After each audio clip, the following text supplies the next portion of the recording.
여러분의 사랑방 이야기 시작합니다. 대감이 손을 뻗자 저는 여종일 뿐입니다.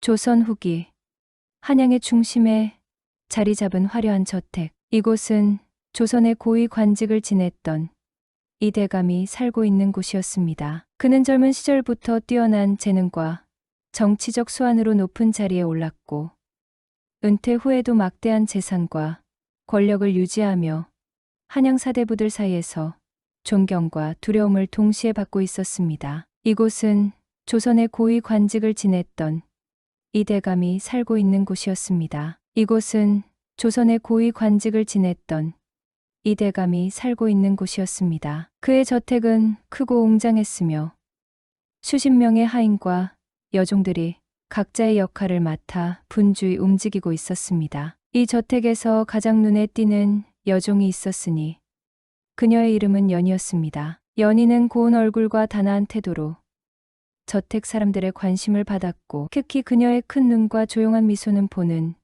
유로 하여금 자연스레 시선을 머물게 했습니다. 연희는 경상도 작은 마을 출신으로 부모를 잃고 한양으로 올라와 이 저택에 여종으로 들어오게 되었습니다. 대감은 어느 날 우연히 뜰에서 빨래를 하고 있는 연희를 보게 되었습니다. 그녀의 고운 자태와 조심스러운 행동은 대감의 눈길을 사로잡았습니다. 저 아이는 누구냐? 대감은 곁에 있던 집사에게 물었습니다. 대감마님, 저 아이는 연희라 합니다. 얼마 전 시골에서 올라온 새 여종입니다. 대감은 연희를 한참 바라보다가 고개를 끄덕였습니다. 그래, 참 곱구나. 그날 이후 대감은 연희를 자주 떠올리며 그녀에게 관심을 가지기 시작했습니다. 대감은 연희를 유심히 관찰하기 시작했습니다. 그녀가 뜰에서 빨래를 하거나 주방에서 음식을 나르는 모습을 멀리서 지켜보며 혼자만의 생각에 잠기곤 했습니다. 저 아이는 단순히 여종으로 두기엔 아까운 존재로구나. 어찌 저런 고운 얼굴을 하고 태어났단 말인가? 대감은 점차 연희를 자신의 곁에 두고 싶다는 욕망을 느끼기 시작했습니다. 하지만 그의 아내인 마님은 저택을 철저히 관리하는 인물이었기에 대감은 쉽게 행동에 나설 수 없었습니다. 마님은 엄격하고 단호한 성격으로 저택의 모든 일을 손수 살피며 하인들과 여종들을 철저히 통제하고 있었습니다. 하지만 대감은 연희를 보고 싶은 마음을 억누를 수 없었습니다. 그는 집사를 통해 연희를 자주 자신의 방으로 부르기 시작했습니다. 어느 날 대감은 일부러 연희를 불러 심부름을 시켰습니다. 연희야, 이리 오너라. 연희는 대감의 부름에 놀라며 조심스럽게 다가왔습니다. 예, 대감마님, 부르셨습니까? 연희는 대감의 부름에 놀라며 조심스럽게 다가왔습니다. 대감은 그녀를 바라보며 미소를 지었습니다. 내 방에 있는 서책을 서재로 가져다 두거라. 무겁지 않으니 내가 할 수 있을 것이다. 연희는 고개를 숙이며 서책을 들고 서재로 향했습니다. 대감은 그녀의 뒤를 따라가며 은근히 그녀와 대화를 나누려 했습니다. 너는 어디 출신이냐?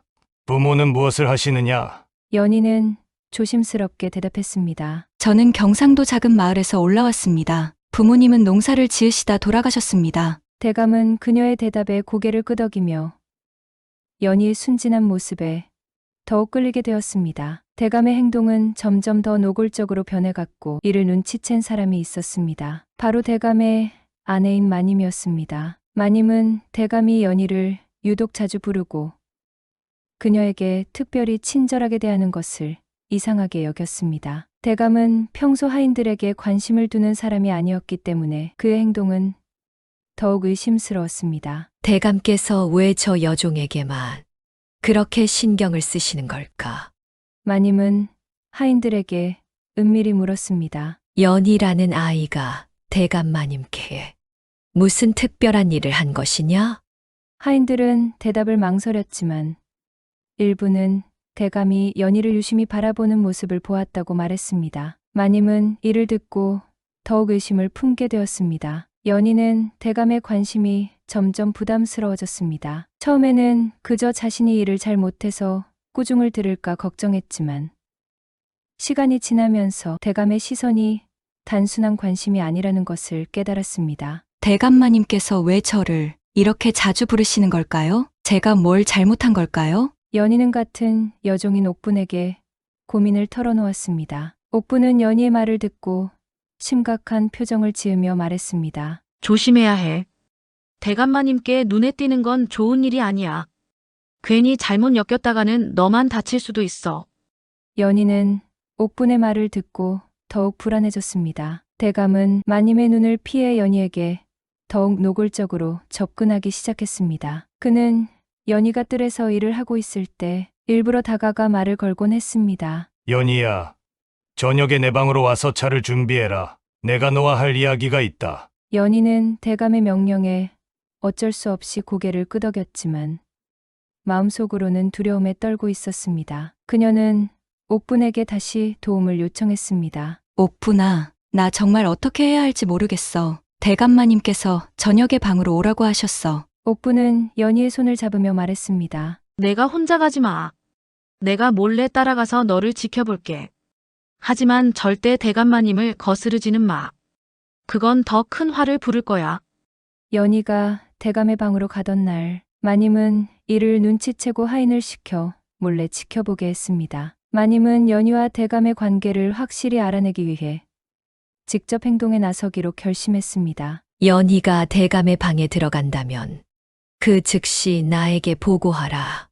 마님은 대감의 방 앞에서 기다리며 속으로 분노를 사귀고 있었습니다. 대감은 연희가 방에 들어오자 부드러운 목소리로 말했습니다. 연희야, 내가 너를 부른 이유는 너에게 특별히 할 말이 있어서다. 연희는 고개를 숙이며 대답했습니다. 대감마님, 저 같은 미천한 여종에게 무슨 말씀이 있으신지요? 대감은 그녀에게 다가가며 손을 뻗었습니다. 너는 미천하지 않다. 너는 이 저택에서 누구보다도 빛나는 존재다. 내가 너를 곁에 두고 싶구나. 연희는 깜짝 놀라며 뒷걸음질 쳤습니다. 대감마님, 그런 말씀은 하지 마십시오. 저는 그저 여종일 뿐입니다. 하지만 대감은 그녀의 말을 듣지 않고 계속 다가갔습니다. 대감이 연희를 만지려 하자 갑자기 밖에서 마님의 기침 소리가 들렸습니다. 그래서 연희는 밖으로 나올 수 있었습니다. 그래서 연희는 친구 옥분과 함께 도망을 계획하였고 어느 날 밤 그녀는 자신이 숨겨왔던 과거를 옥분에게 털어놓았습니다. 옥분아, 사실 나에게는 이 집에 들어오기 전에 사연이 있어. 옥분은 놀란 얼굴로 연희를 바라보았습니다. 사연이라니? 무슨 말이야? 연희는 잠시 망설이다가 말을 이어갔습니다. 사실 나는 경상도 작은 마을에서 여종으로 살던 게 아니야. 나의 본래 이름은 이서연이고 나는 양반 집안의 딸이었어. 옥분은 깜짝 놀라며 물었습니다. 양반 집안의 딸이었다고. 그런데 어쩌다가 여종이 된 거야? 눈물을 흘리며 과거를 떠올렸습니다. 우리 집안은 억울한 누명을 쓰고 몰락했어. 아버지가 반역죄로 몰려 처형당하셨고 우리 가족은 뿔뿔이 흩어졌지. 나는 신분을 숨기고 살아남기 위해 여종으로 위장해 이 집에 들어온 거야. 옥분은 연희의 이야기에 충격을 받았지만 그녀를 위로하며 말했습니다. 그래도 내가 살아남았으니 다행이야. 하지만 내가 그런 사연이 있다는 걸 대감마님이나 마님이 알면 큰일 날 거야. 절대 들키지 않도록 조심해야 해.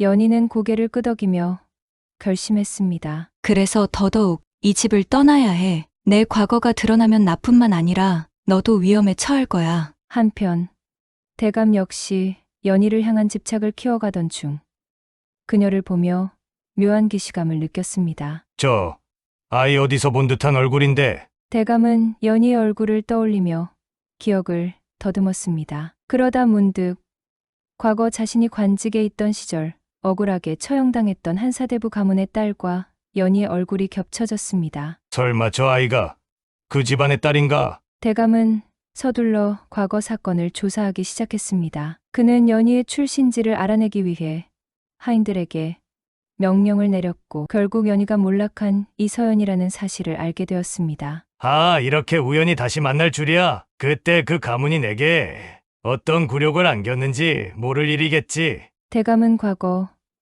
자신이 권력을 얻기 위해 연희의 집안을 몰락시키는데 일조했다는 사실을 떠올리며 음흉한 미소를 지었습니다. 이제야 모든 게 맞아떨어지는군. 저 아이를 내 소나귀에 넣어 대를 끊어내리라. 마님은 대감의 이상 행동을 계속 주시하던 중 연희와 대감 사이에 얽힌 비밀이 있다는 것을 직감했습니다. 그녀는 연희를 따로 불러냈습니다. 연희야, 대감께서 너에게 특별히 관심을 두는 이유가 무엇인지 알고 있느냐?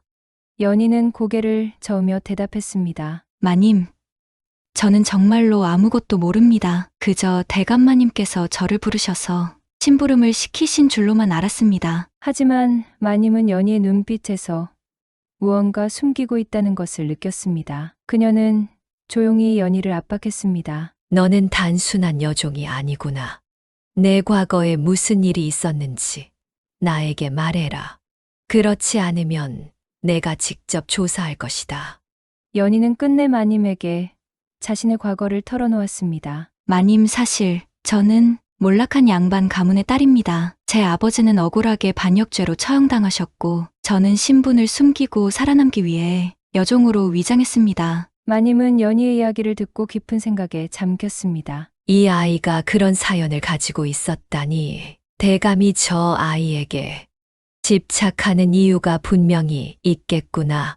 마님은 대감과 연희 사이에 얽힌 비밀을 파헤치기로 결심했습니다. 대감은 연희를 자신의 방으로 불러내며 본색을 드러내기 시작했습니다. 연희야, 내가 너의 과거를 모두 알고 있다. 내가 이서연이라는 것도 내 아버지가 반역죄로 처형당한 것도 말이다. 연희는 대감의 말을 듣고 얼굴이 창백해졌습니다. 대감마님, 그건 오래전의 일입니다. 저는 이제 아무런 힘도 없는 여종일 뿐입니다. 하지만 대감은 냉소적인 미소를 지으며 말했습니다. 그래. 너는 이제 아무것도 아니다. 하지만 내가 너를 다시 일으켜 세울 수도 있고 다시 나락으로 떨어뜨릴 수도 있다. 그러니 내 곁에 머물러라. 그렇지 않으면 내 과거를 세상에 드러낼 것이다. 연희는 대감의 협박에 몸을 떨었지만 이를 가만히 보고만 있을 수는 없었습니다. 마님은 대감이 연희를 협박하고 있다는 사실을 알게 되자 그녀는 자신의 권력을 이용해 대감의 음모를 막기로 결심했습니다. 마님은 대감이 연희의 과거를 폭로하려 한다는 것을 알고 자신이 먼저 연희를 보호하기 위해 움직였습니다. 대감, 당신이 연희의 과거를 이용해 그녀를 협박하려 한다면 나도 당신의 과거를 세상에 드러낼 것입니다. 대감은 마님의 말에 당황하며 물었습니다. 내 과거라니 무슨 말을 하는 것이오? 마님은 대감이 과거에 연희의 집안을 몰락시키는 데 관여했다는 사실을 이미 알아낸 상태였습니다. 당신이 연희의 집안을 몰락시킨 장본인이라는 것을 내가 모를 줄 알았습니까? 당신이 권력을 얻기 위해 얼마나 많은 사람을 희생시켰는지 그 진실을 세상에 알리겠습니다.